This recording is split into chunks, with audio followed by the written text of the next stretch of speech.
마태복음 5장 1절로 12절 말씀 함께 읽었습니다. 우리가 잘 아는 팔복의 말씀입니다. 산상수훈이죠. 예수님이 가져오시는 하나님의 나라, 그 하나님 나라의 백성들은 어떻게 살아야 하는가, 그것을 예수님께서 가르치십니다. 예수님께서 하셨던 사역을 세 가지로 정리하면 가르치시고 전파하시고 또 치유하는 사역이라 그랬죠. 그 중에서 이제 가르치는 사역이 바로 이 설교의 사역이라고 볼 수 있습니다. 이 예수님의 설교를 통해서 새로운 시대, 또 새로운 질서, 그것을 가르쳐 주시는 것이죠. 그래서 그 나라의 백성의 존재 방식과 존재의 목적과 존재의 가치를 새롭게 말씀해 주시는 것이다 하는 것입니다. 그런데 이것은 당시의 종교 시스템이나 또는 그 시대 정신을 완전히 전복시키는 혁명과도 같은 일입니다. 그 시대에 있는 그 사람들의 생각을 완전히 뒤집는 거죠. 그런데 그렇다고 해서 율법을 뒤집었느냐? 그렇지는 않습니다. 율법을 뒤집지는 않으셨어요. 오히려 율법을 완성시키신 것이죠. 사람들이 볼 때는 율법을 어기는 것 같고 율법을 뒤집는 것 같다, 그렇게 생각되었지만 실제로는 율법의 정신을 올바로 해석하신 것이고 율법의 핵심을 정확하게 이제 실천적으로 해석하시는 것이다. 그러니까 율법의 본질이 회복되는 것이죠. 예수님에 의해서 하나님께서 주신 율법의 참된 의미가 다시 재조명되고 그 참된 의미가 다시 드러나게 되는 그런 사건입니다. 그런데 당시의 종교 지도자들은 율법의 정신, 율법의 참된 의미에는 사실 접근을 하지 못했던 거예요. 그리고 가변적인 것들, 자기들이 인간적으로 세워놓았던 그 규범들에만 집중했기 때문에 율법의 참된 정신, 사랑이라고 하는 그 핵심 가치에 접근을 하지 못했던 것입니다. 그래서 예수님은 이제 어떤 사람이 하나님 나라의 백성인가? 하나님 나라의 백성은 어떤 삶의 가치를 가지고 살아가는가를 팔복을 통해서 정확하게 보여주고 계십니다. 1절에 보시면 예수께서 무리를 보시고 산에 올라가 앉으시니 제자들이 나온지라 이렇게 말씀합니다. 무리를 가만히 봤어요. 너무 많은 무리들이 모였죠. 4장 마지막 절에 보면 갈릴리와 데가볼리와 예루살렘과 유대와 요단강 건너편에서 수많은 무리가 따르니라 그랬습니다. 많은 무리가 예수님이 고쳐주시니까 따르는 거예요. 그런데 예수님이 고쳐주시고 나서 많은 무리가 모였을 때 그들을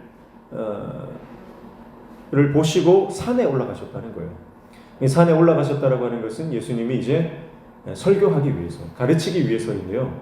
치유 사역 이후에 설교가 시작되었다라고 하는 것은 치유가 궁극적인 목적이 아니라 치유를 통해서 하나님의 말씀을 선포하시고자 함이라는 걸 알 수 있어요. 우리 신앙의 목적이 은혜 받고 나서 뭔가 내 삶에 어떤 그 치유가 일어난다든지 역사가 일어난다든지 기적이 일어난다라고 하는 것이 목적이 되면 안 된다는 겁니다. 기적의 목적도 하나님 말씀이라는 거예요. 치유의 목적도 하나님 말씀이라는 거죠.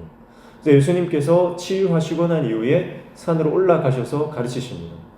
마치 모세가 시내산에서 하나님의 말씀 토라를 받은 것처럼 그 말씀, 그 언약을 백성들에게 반포했던 것처럼 오늘 예수님은 그 산에서 하나님의 말씀, 새로운 율법에 대한 해석과 하나님 나라 백성들이 살아가야 될 삶의 가치와 규범과 새로운 그 방향성들을 이제 반포하시는 그런 장면으로 볼 수가 있겠습니다. 산에 올라가 앉으셨는데 제자들이 나왔습니다. 그 제자들을 향해서 입을 열어 가르쳐 이루셨죠. 그러니까 이 말씀의 대상은 누굽니까? 무리가 아니고 제자예요. 물론 이 말씀을 듣고 무리들도 산에 같이 올라가서 그 주위 제자들 뒤에 많은 무리가 있었겠죠.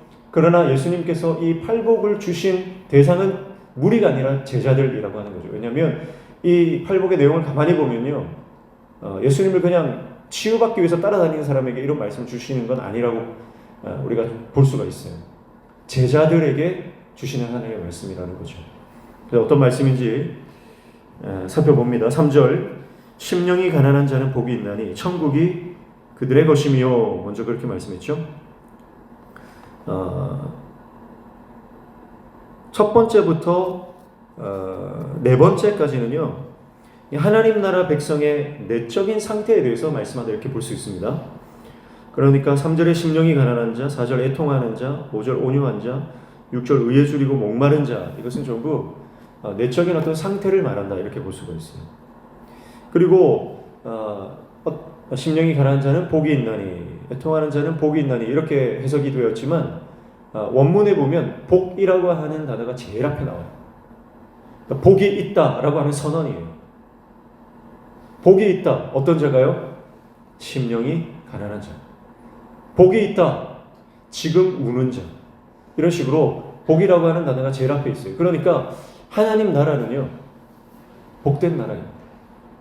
하나님이 우리에게 주시고자 하시는 것은 바로 복입니다. 복된. 그것이 하나님 나라의 핵심 가치 중에 하나다는 거죠. 근데 우리가 생각하는 복과 예수님 말씀하신 복이 다르다는 점에 우리가 주목을 해야 되는 것입니다. 자, 심령이 가난한 자 복이 있다 했습니다. 가난한 자, 이거는 소유나 물질이 아니죠. 소유나 물질의 개념이 아닙니다. 많이 가지면 복이 있고 덜 가지면 저주를 받았다. 그것이 당시의 사람들의 사고예요. 부자는 의인이기 때문에 부자입니다. 그게 당시의 사고입니다. 그런데 예수님은 완전히 바꾸시죠. 가난한 자가 복이 있다. 근데 이 가난한 자는요, 영적인 걸 말해요. 육적으로 소유, 물질, 재물 이걸 많이 가지지 못해서 복이 있다 그런 뜻이 아니고요. 이 마음이 가난하다라고 하는 것은 하나님의 통치와 은혜만을 의지하는 낮아진 마음을 말하는 것입니다. 하나님의 통치, 그러니까 하나님 나라. 예수님은 이 땅에 어떤 분으로 오셨어요? 왕으로 오셨죠. 마태복음이 강조하는 것은 왕 되신 예수님을 말했습니다. 왕은 뭐 하시는 분이에요? 왕은 다스리는 분. 왕은 통치자입니다. 그러니까 예수님을, 하나님을 왕으로 인정하고 모시는 그 사람이 복이 있는 거예요. 그래서 하나님의 통치를 받기를 원하는 겸손하고 낮아진 마음을 가진 자, 그것이 바로 가난한 심령의 소유자입니다. 자, 그러니까 다른 모든 것에는 가난해집니다. 왜냐하면 하나님의 은혜만을 바라기 때문에 그렇죠. 그러나 하나님께는 부요해집니다. 그러니까 심령이 가난할수록 세상적으로는 가난할지 모르지만 말씀에는, 하나님의 은혜에는 더 부요해진다는 거죠. 이것이 결국은 천국을 소유한 것이다 라고 하는 겁니다. 자, 그러니까 이게 뭐냐면 천국을 소유하고 싶으냐? 마음이 가난해져라. 그 말이 아니고요. 하나님 나라 백성은 이미 복이 있다는 거예요. 그리고 그 사람은 어떤 내적 상태를 이루고 있느냐? 마음이 가난한 상태를 이루고 있다라고 하는 것입니다. 그러니까 복받는 조건으로서 보시면 안 돼요. 팔복을 내가 하나님 복받기 위해서 이것도 갖춰야 되고 이것도 갖춰야 되고 이것도 갖춰야 되는 게 아니라 하나님의 복을 받은 사람은 이런 상태가 된다 이렇게 보시면 돼요. 그러니까 이미 복이 있다 선언하셨잖아요. 그러니까 복 받기 위해서 내가 가난해져야 되고 애통해야 되고 그게 아니라 이미 하나님의 복을 받은 사람은 마음이 가난해지고 애통하게 되고 그렇게 보는 것입니다. 복 받는 조건이 아니라는 거죠. 복이란 예수님이 가져온 하나님 나라 안으로 초대되어 들어온 자의 영적인 상태라는 겁니다. 예수님을 가진 자의 내적 상태라는 거예요. 그래서 예수님 안에서 그분의 다스림을 받는 은혜를 아는 자들의 정체성이다. 이 팔복은 하나님 나라 백성들의 정체성이다 이렇게 보시면 정확합니다. 내가 정말 하나님 나라 백성인가? 내가 정말 천국 백성인가? 내 안에 이런 팔복의 내적인 상태가 지금 회복이 되어 있는가 점검하시면 되는 거죠.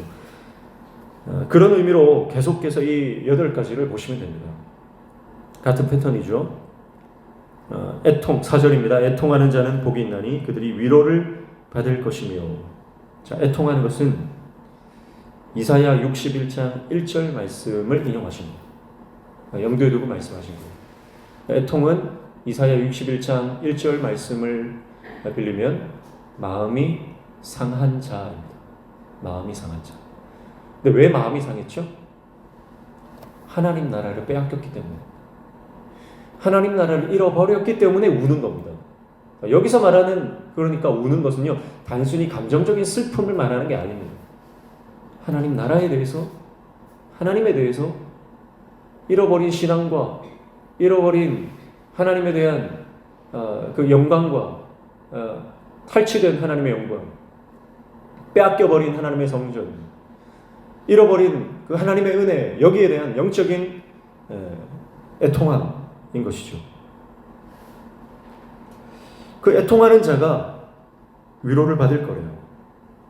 그래서 이사야 61장에 보면 그 마음이 상한 자를 고치신다 그러거든요. 이사야 61장을 오늘 한번 집에 가서 읽어보시면요, 하나님 고치신다는 거예요. 위로하신다는 거예요. 회복시키신다는 거예요. 누가요? 기름 부음 받은 자, 하나님의 종이 오셔서 고치시겠다.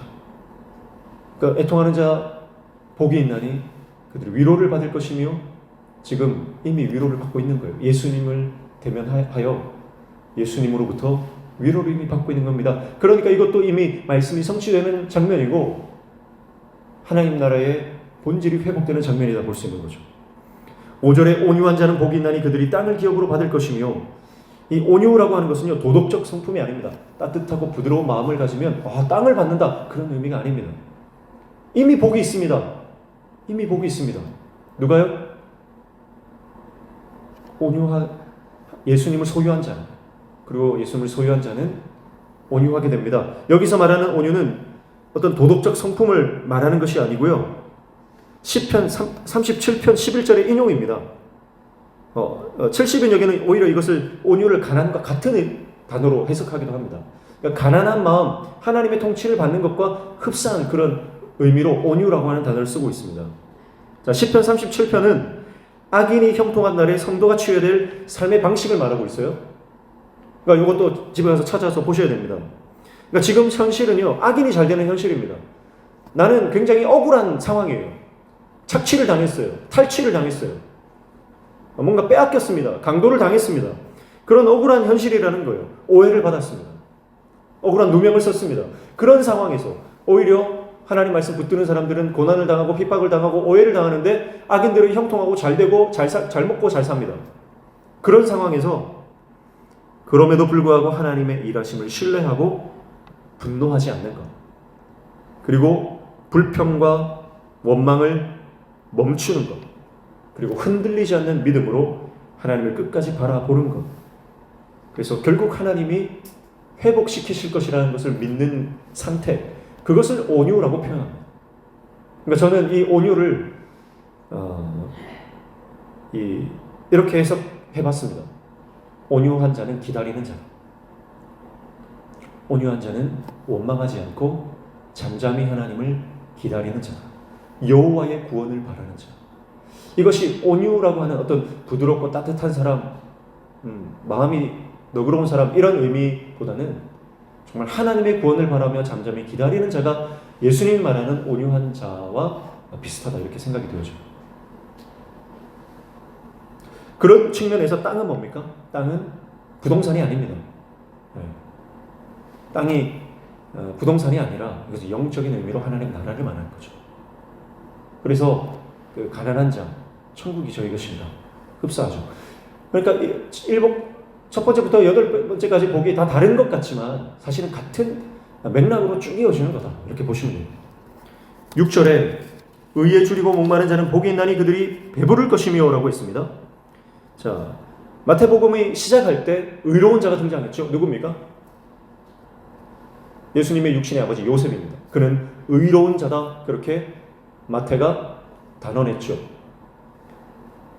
그런데 의로운 자는 당대에는 율법을 지켜야 의로운 자입니다. 그런데 율법을 어겼어요. 요셉은 율법을 하겠습니다. 요셉이 의로운 자라고 생각되어진, 판단되어진 근거가 뭡니까? 그는 사람을 사랑했습니다. 생명을 존중했습니다. 그리고 생명의 가치와 사랑의 가치를 품고 하나님 말씀에 순종했습니다. 네. 당시의 의와 요셉의 의는 다른 거예요. 마태가 말하는 의는 다른 거예요. 그러니까 여기서 말하는 의도 마찬가지입니다. 이것은 율법 준수가 아닙니다. 의에 줄인다라고 하는 것은 내가 정말 율법을 잘 지켜야지, 내가 법을 지켜야지, 그런 의미가 아닙니다. 바로 사랑이고 생명입니다. 그러니까 의에 줄이고 목마르다는 것은 말씀을 사모하는 것이죠. 예수 그리스도 그분을 사랑하는 자입니다. 그러나 이것은 더 구체적으로 들어가면 하나님과의 관계를 말합니다. 사람과의 관계를 말합니다. 그래서 하나님과의 관계, 예수 그리스도와의 관계, 그리고 사람과의 관계, 그래서 예수님을 더 깊이 알고 더 많이 알고 더 밀착하여 동행하고자 하는 갈망입니다. 관계성이에요. 그래서 그들이 영적인 배부름을 경험한다는 거죠. 영적인 배부름입니다. 7절에 긍휼히 여기는 자는 복이 있나니 그들이 긍휼히 여김을 받을 것이며 그렇게 말씀하죠. 지금 복이 있다. 복이 있다. 지금 긍휼히 여기는 자. 자, 7절부터는 어떤 구체적인 행동으로 이어지는 그런 외적인 상태에 대해서 말씀한다 이렇게 볼 수가 있습니다. 긍휼은 하나님의 성품입니다. 긍휼은 하나님의 성품입니다. 하나님 나라에 들어온 자, 예수 그리스도 안에 거하는 자는 하나님의 성품을 받게 됩니다. 그것이 긍휼입니다. 우리는 이 긍휼에 대해서 여러 번 살펴봤습니다. 이것은 어머니의 자궁입니다. 하나님의 긍휼을 경험했기 때문에 담아낼 수 있는 경험적 정체성입니다. 하나님의 그 은혜를 받았기 때문에, 하나님의 그 긍휼하심을 경험했기 때문에 그 긍휼이 여길 수 있게 되는 것이죠. 내 안에 긍휼의 마음이 생성되는 게 아니고 발생되는 게 아니고 하나님의 긍휼이 내 안에 들어온 겁니다. 8절에 마음이 청결한 자는 복이 있나니 그들이 하나님을 볼 것이며 라고 했습니다. 자, 마음이 청결한 자는 하나님을 본다는 거죠. 하나님을 본다라고 하는 것은 그가 보는 시선에 다른 것이 없다는 거예요. 그러니까 하나님과 온전한 관계로 회복된 사람의 모습입니다. 하나님과 그 사이에 아무도 없어요. 하나님과 그 사람 사이에는 그 어떤 것도 존재하지 않습니다. 그렇기 때문에 그 누구보다 하나님을 선명하게 봅니다. 그 어떤 사람보다 하나님을 정확하게 바라볼 수 있죠. 마치 안경을 쓰고 세상을 바라볼 때 안경이 색깔이 끼어있으면 색깔별로 세상을 보는 것처럼, 뭔가 이물질이 묻어있으면 뿌옇게 보이고 잘 안 보이는 것처럼 하나님과 내 사이에 그 렌즈에, 신앙의 렌즈에 다른 것이 더덕더덕 붙어있으면 하나님이 보이지 않는 것과 같은 상태예요. 그러나 마음이 청결한 자는 그 하나님과 나 사이에 그 어떤 것도 존재하지 않습니다. 하나님과 완전히 온전한 관계로 회복되어 하나님을 보는 자죠. 그래서 저는 이 마음이 청결한 자는 순전한 예배자다 이렇게 말하고 싶습니다. 하나님을 정확하게 보고 그분이 누구신지를 알고 그분만을 예배하는 자, 순전한 예배자가 바로 마음이 청결한 자입니다. 이 마음이 청결하다는 것은 뭐 양심이 깨끗하다 이런 의미가 아니죠. 마음이 순수하다 그런 의미가 아니에요. 이것은 하나님을 예배하는 자를 말하는 것입니다. 9절에 화평하게 하는 자는 복이 있나니 그들이 하나님의 아들이라 일컬음을 받을 것이며 라고 말씀합니다. 화평하게 하는 것은 예수님의 사역입니다. 화평하게 하는 것은 예수 그리스도의 핵심 사역입니다. 이것은 대제사장적 사명이죠. 그래서 대제사장은 다리를 놓는 사람이다 그랬어요. 하나님과 인간 사이에 다리를 놓는 사람이고 인간과 인간 사이에 다리를 놓는 사람이에요. 하나님의 평화를, 하나님의 화평을 가져다주는 그런 사람입니다. 그런데요, 이 예수님의 대제사장의 사명이 어디서 완성됩니까? 십자가에서 완성이 되죠. 거기에서 다 이루었다. 그리고 그는 실로 하나님의 아들이었다. 그렇게 세상이 인정하는 것입니다. 하나님의 아들이라는 칭호가 마지막 완성되는 자리가 바로 십자가라고 하는 것입니다. 자, 마음이 청결한 자는 하나님의 아들이라 일컬음을 받는데요. 그러니까 예수님이 십자가에서 그 하나님의 아들의 칭호를 최종적으로 획득하셨듯이 마음이 청결한 자, 결국은 십자가를 지고 십자가의 삶을 살아갈 때 하나님의 아들이라고 하는 인정을 받게 된다라고 하는 것입니다. 그러니까 하나님을 예배하는 화평하게 하는 자는 십자가의 삶을 사는 사람입니다. 하나님의 아들은 십자가에서 그 고난을 통해서 이루셨다. 그래서 우리가 화평하게 하는 이 사명을 감당할 때는 십자가의 사명, 고난을 수반할 수밖에 없다라고 하는 것을 기억해야 하는 것입니다. 그리고 10절에 의를 위하여 박해를 받는 자는 복이 있나니 천국이 그들의 것임이라 그렇게 말씀합니다. 자, 9절에는 이 고난이라고 하는 십자가라고 하는 그 의미가 숨겨져 있었죠. 그런데 10절에 가니까 10절에는 그 숨겨져 있던 고난이 드러납니다. 그래서 의를 위하여 박해를 받는 자는 복이 있다. 천국이 그들의 것입니다. 그렇게 말씀합니다. 감추져 있던 고난이라는 이미지가 이제는 확연하게 수면 위로 급부상합니다. 완전히 드러납니다. 그리고 11절, 12절 보시면요. 그 고난이 더 구체화되고 확대되고 있는 것을 볼 수가 있습니다. 그러니까 팔복의 맨 마지막 부분으로 갈수록 고난이 확대가 되고 고난이 부각되고 고난이 강조되고 있어요. 그럼 이것을 깊이 우리가 묵상해 봐야 됩니다.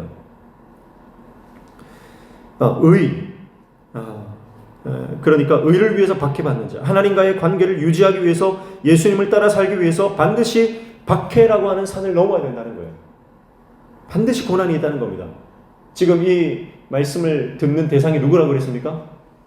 제자들이라고 그랬죠. 예수님이 제자들에게 하시는 말씀이에요. 그래서 제자들에게 처음 가르치시는 그 말씀이 바로 고난에 대한 말씀이었다고 하는 거죠. 그리고 그 고난이 바로 복이라는 거예요. 복이 있는 사람은 이 고난을 통과하고 이 고난을 돌파할 수밖에 없다라고 하는 것을 말씀합니다.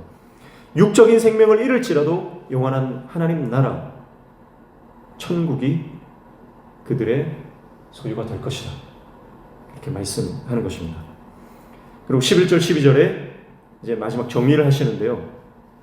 이것은 이제 10절의 연장선으로서 말씀합니다. 다른 복들은 부연 설명이 없는데요. 마지막 이 의를 위해 박해받는 자, 팔복에 대해서는 부연 설명을 하시면서 결국은 제자는 고난의 삶을 산다는 것을 강조합니다. 그러니까 10절에서 그들이라고 했던 그 3인칭 복수죠. 그것이 박해받는 자들이 이제는 11절에 오면서 너희로 변합니다. 너희. 그들이 너희다. 고난받는 자가 너희다. 3인칭에서 2인칭으로 그 대상이 좁혀지고 예수님 앞에 있는 제자들에게로 그 대상이 국한됩니다. 그러면서 예수님 때문에 박해받고 예수님 때문에 욕먹고 예수님 때문에 거짓으로 속고 거스르고 악한 말들을 당한다는 거죠. 예수님 때문에 폭력과 비방과 저주를 당한다는 겁니다. 그런데요, 그거를 어떻게 하라는 거예요? 기뻐하라는 거예요. 기뻐하라. 11절 나로 말미암아 너희를 욕하고 박해하고 거짓으로 너희를 거슬러 모든 악한 말을 할 때는 너희에게 복이 있나니 12절 기뻐하고 즐거워하라. 하늘에서 너희의 상이 큼이라. 너희 전에 있던 선지자들도 이같이 박해하였느니라. 그렇게 말씀합니다. 자, 복이라고 하는 개념이 완전히 뒤집어지는 장면입니다. 팔복을 주시면서 마지막 결론이 결국은 복 있는 자는 예수님 때문에 고난당하는 자다. 그렇게 말씀하고 있는 것이죠. 오늘 내가 원하는 복과 예수님 말하는 복, 여러분 거리가 뭡니까? 아니면 비슷합니까?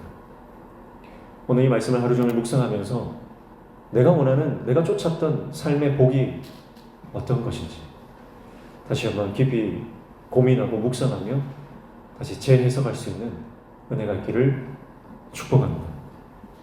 함께 기도하겠습니다.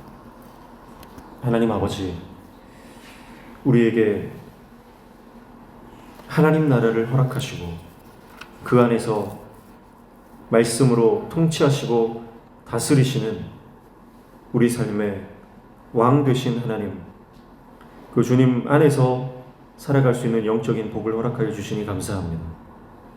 오늘 팔복을 통해서 복 있는 자들의 정체성에 대해서 다시 말씀해 주셨는데, 내가 하나님 나라의 백성으로 살아가고 있는지 아니면 세상의 사람으로 살아가고 있는지 여러분 이 말씀을 통해 다시 한번 회개하며 하나님 말씀 붙드는 하나님의 종들 되게 도와 주시옵소서. 오늘도 이 아침에 주님 앞에 나와 간구하며 기도하는 모든 제목들 들어 응답하여 주시고 우리 삶에 막혀진 문제들이 열려지는 형통의 은혜를 허락하여 주시옵소서. 예수님의 이름으로 기도하옵나이다.